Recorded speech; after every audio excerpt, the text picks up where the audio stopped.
ನಮಸ್ತೆ ಗೆಳೆಯರೇ. ಶ್ರೀಶೈಲ ಎಂದರೆ ನಮಗೆ ಫಸ್ಟ್ ನೆನಪಾಗೋದೇ ಶ್ರೀ ಪಾತಾಳ ಗಂಗೆ. ಪಾತಾಳ ಗಂಗೆಯಲ್ಲಿ ಸ್ನಾನ ಮಾಡಿ ನಂತರದಲ್ಲಿ ಮಲ್ಲಿಕಾರ್ಜುನ ಸ್ವಾಮಿಯ ದರ್ಶನ ಮಾಡೋಕ್ಕೆ ಎಲ್ಲರೂ ಹೋಗ್ತೀವಿ.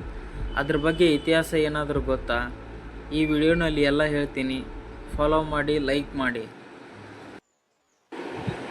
ಪುರಾಣದ ಹಿನ್ನೆಲೆಯಲ್ಲಿ ಪಾತಾಳ ಗಂಗೆಯ ನೀರು ದೇವಲೋಕದಿಂದ ಭೂಮಿಗೆ ಬಂದ ಪವಿತ್ರ ಗಂಗೆಯಷ್ಟೇ ಪವಿತ್ರವೆಂದು ನಂಬಲಾಗಿದೆ.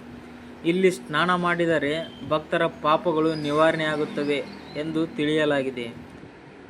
ಶ್ರೀಶೈಲ ಯಾತ್ರೆಯಲ್ಲಿ ಮಲ್ಲಿಕಾರ್ಜುನ ಸ್ವಾಮಿ ಹಾಗೂ ಭ್ರಮರಾಂಬಿಕಾ ದೇವಿ ದರ್ಶನಕ್ಕೂ ಮೊದಲು ಅಥವಾ ನಂತರ ಪಾತಾಳ ಗಂಗೆಯಲ್ಲಿ ಸ್ನಾನ ಮಾಡುವ ಸಂಪ್ರದಾಯವಿದೆ.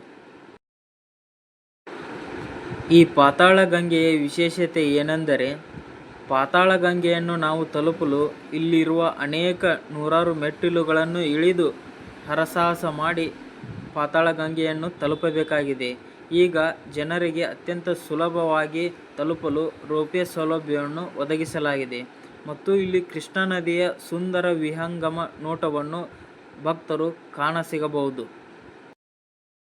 ಈ ಶ್ರೀಶೈಲ ಕ್ಷೇತ್ರದಲ್ಲಿರುವ ಪಾತಾಳ ಗಂಗೆಯಲ್ಲಿ ಸ್ನಾನ ಮಾಡಿದರೆ ಮಲ್ಲಿಕಾರ್ಜುನ ಸ್ವಾಮಿಯ ಅಪರೂಪದ ದರ್ಶನ ಸಿಗುತ್ತದೆ ಎಂದು ನಂಬುತ್ತಾರೆ. ಪಾತಾಳ ಗಂಗೆ ಎಂಬ ಹೆಸರು ಭೂಮಿಯ ಆಳದಿಂದ ಹರಿಯುವ ಪವಿತ್ರ ಗಂಗೆ ಎಂಬ ಅರ್ಥವನ್ನು ಸೂಚಿಸುತ್ತದೆ. ಶ್ರೀಶೈಲದ ಪುರಾಣದ ಗ್ರಂಥಗಳಲ್ಲಿಯೂ ಸಹ ಇದು ಉಲ್ಲೇಖವಾಗಿದೆ ಎಂದು ನಂಬಬಹುದಾಗಿದೆ.